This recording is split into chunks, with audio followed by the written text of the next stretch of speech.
तो अमेरिका और ईरान के बीच तनाव बढ़ता जा रहा है और ये कब जंग का रूप ले लेगा कुछ नहीं कहा जा सकता। पिछले एक महीने से दोनों देशों के बीच जो कुछ भी चल रहा है उसे देखकर तो यही लग रहा है कि किसी भी वक्त कुछ भी बड़ा हो सकता है। दोनों मुल्क एक दूसरे को धमकियां दे रहे हैं। इस सब के बीच अमेरिकी सेना ने ईरान के इस्लामिक रेवोल्यूशनरी गार्ड कॉर्प्स यानी IRGC को खुली चेतावनी देते हुए हॉर्म्यूज जल डमरू मध्य में अभ्यास रोकने को कहा है। अमेरिकी सेंट्रल कमांड ने कहा कि हम IRGC की असुरक्षित हरकतों को बर्दाश्त नहीं करेंगे। एक दिन पहले ही ईरान ने घोषणा की थी कि Islamic revolutionary guard corps Hormuz strait में 2 दिन का लाइव फायर नौसैनिक अभ्यास करने जा रहा है, जो 31 जनवरी 2026 से शुरू होगा। इस बीच कई मीडिया रिपोर्ट्स में दावा किया जा रहा है कि अमेरिकी राष्ट्रपति डोनाल्ड ट्रंप जल्द ईरान पर हमले को मंजूरी दे सकते हैं। अमेरिकी सेंट्रल कमांड ने एक बयान में ईरान को चेतावनी देते हुए कहा कि घोषित नौसैनिक एक्सरसाइज इस तरह से की जाए जो सुरक्षित और पेशेवर हो और समुद्री यातायात के लिए नेविगेशन की स्वतंत्रता के लिए अनावश्यक जोखिम से बचा जा सके। हॉर्मुज स्ट्रेट एक अंतर्राष्ट्रीय समुद्री मार्ग है। रोजाना दुनिया के करीब 100 व्यापारिक जहाज इस संकरे जलडमरू मध्य से होकर गुजरते हैं। इसलिए अमेरिका ईरानी नौसेना के अभ्यास पर सवाल उठा रहा है। जाहिर है इस अभ्यास की टाइमिंग बेहद अहम है। ये ऐसे वक्त पर हो रहा है जब ईरान के अमेरिका से हालात बेहद बुरे दौर से गुजर रहे हैं। हालांकि अमेरिकी सेंट्रल कमांड ने अपने बयान में अंतर्राष्ट्रीय हवाई क्षेत्र और जल क्षेत्र में पेशेवर रूप से काम करने के ईरान के अधिकार को स्वीकार जरूर किया है, लेकिन साथ ही इसने मध्य पूर्व में अमेरिकी कर्मियों, जहाज़ों और विमानों की सुरक्षा करने की प्रतिबद्धता जताई।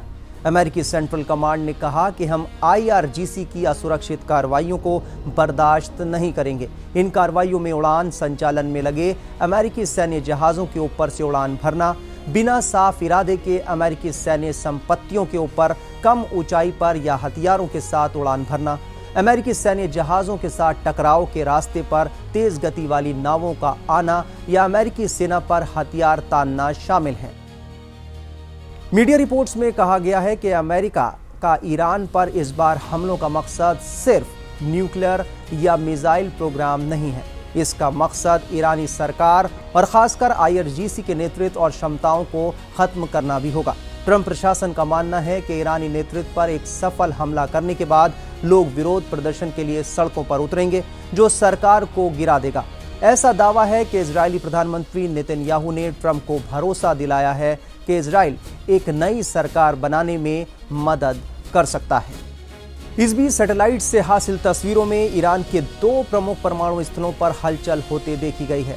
जानकारों के मुताबिक ये हलचल इस बात का संकेत हो सकता है कि ईरान पिछले साल अमेरिका और इजराइल के हवाई हमलों में क्षतिग्रस्त हुए इन 2 परमाणु ठिकानों पर बचे परमाणु तत्वों को दोबारा हासिल करने की कोशिश कर रहा है। प्लैनेट लैब्स PBC की ओर से जारी तस्वीरों में देखा जा सकता है कि इस्फहान और नातांज परमाणु प्रतिष्ठानों में 2 क्षतिग्रस्त इमारतों पर छतें बनाई गई हैं, जो जून में ईरान और इजराइल के बीच 12 दिन के युद्ध के बाद से देश के किसी भी प्रभावित परमाणु स्थल पर देखी गई पहली बड़ी गतिविधि है। जानकारों का कहना है कि ये छत सैटेलाइट को ये पता लगाने से रोक रही हैं कि दोनों परमाणु ठिकानों के अंदर कौन सी गतिविधियां संचालित की जा रही हैं। बता दें कि ईरान ने सार्वजनिक रूप से इन दोनों स्थलों पर हो रही गतिविधियों पर कोई चर्चा नहीं की है, ना ही कोई प्रतिक्रिया सामने आई है। संयुक्त राष्ट्र की निगरानी एजेंसी IAEA ने टिप्पणी के अनुरोधों का जवाब नहीं दिया है। उधर अमेरिका ने USS अब्राहम लिंकन और कई निर्देशित मिसाइल विध्वंसक पोतों को मध्य पूर्व में तैनात किया है, जिससे ईरान और अमेरिका के बीच तनाव देखा जा रहा है। तो देश दुनिया की तमाम खबरों के लिए आप बने रहिए टाइम्स नाउ ऑफ भारत के डिजिटल प्लेटफॉर्म के साथ।